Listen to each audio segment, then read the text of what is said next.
Hi everybody, welcome back to a new clarinet lesson. In this lesson, what I want to talk to you about are some tips and tricks you can apply on the clarinet to get a smoother sound. The first things I see my students struggle against are the basic of the embouchure. Usually we are taught by teachers that there is only a way to have a correct embouchure on the clarinet. I divide the ways of playing the clarinet in two categories.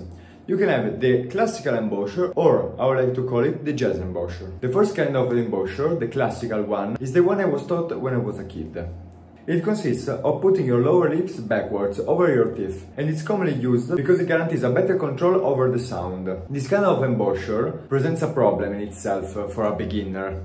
The problem being that, while yes, you have more control over your way of playing, you also can fall in the error of biting the mouthpiece. This is really common for a beginner and will usually result in more difficulties when approaching the upper registers of the instrument. Just to show you how the classical embouchure works, you just have to tuck your lips in and then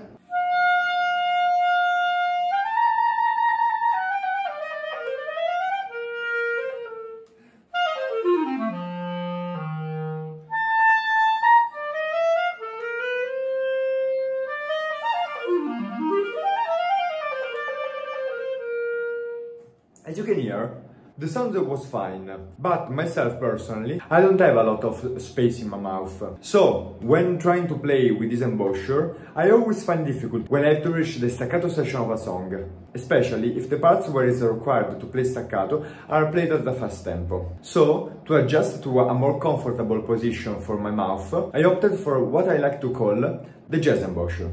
It's really simple, as the one before. The only difference is that we don't tuck our lower lips inside, but we just let the clarinet hang on it, without making any effort, like this. It's like we are trying to kiss the clarinet more than anything. When playing with this embouchure, I find myself more comfortable while playing a fast staccato, because it gives me more space to play the staccato notes and also to articulate better on the altissimo register. Let me show you.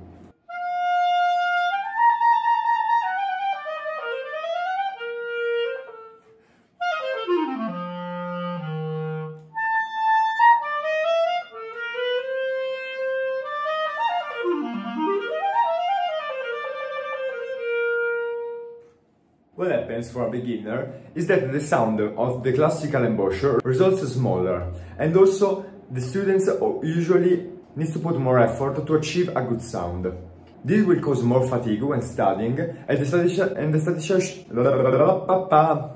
study session will result shorter, and the profit of the study session could be damaged because of this. While playing with what I like to call the jazz embouchure, even though it has nothing to do with playing jazz or classical music, as I showed you before, the beginner will feel less fatigued on the lips, and so the sound will come out more naturally and with less fatigue. So I think this is a cool difference you can try out for yourself when studying. Try playing some of your favorite songs or what you are studying with the classical embouchure, with the lower lips tucked in, and then try to play the same with a relaxed lips. I think surely you will feel the difference in the way you're playing, and then you'll opt for the position you prefer. I just wanted to let you know this, because I found this kind of problem every time I approach a new student. Another aspect of the mission of the sound on the clarinet I wanted to talk about is a cool exercise that usually I play on the saxophone, but can result really effective for a beginner on the clarinet. This exercise consists in modulating a note, moving your mouth while playing it. Doing this exercise every day will give you more control over the notes of the instrument, being them on the higher or the lower register. What I think is really cool is that this exercise, as well as giving you more control over the notes, also is the base for playing a glissando. As you heard in the intro, I played the Rhapsody in Blue, that is one of the most famous glissando in clarinet repertoire. The way to achieve the glissando, as well the way to do the exercise I was talking about, is really simple. Let me show you. What you need to do is just choose a note. It doesn't matter being from the higher or the lower register. After you choose the note, you need to play it and do a movement with your mouth like you were chewing something. The important thing is not losing control on the note. Something like this.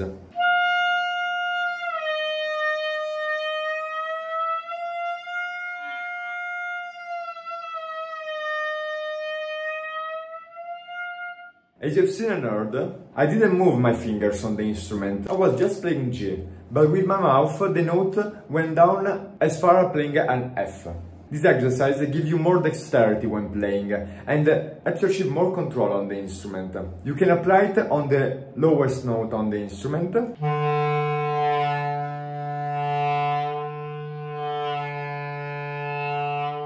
or even one of the higher notes.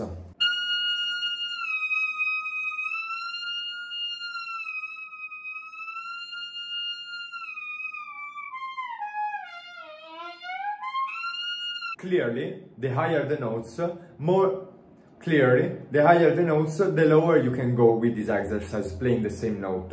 This is why it's more difficult to play the glissando on the lower register of the instrument. Okay, it's all for today. I explained the glissando technique on another video. If you have any questions, as always, I suggest you to leave a comment and also subscribe to our channel and visit our website if you want to know more about our musical offers and our free trial lesson. I hope my video was helpful to you and I'll see you in our next video. Bye bye!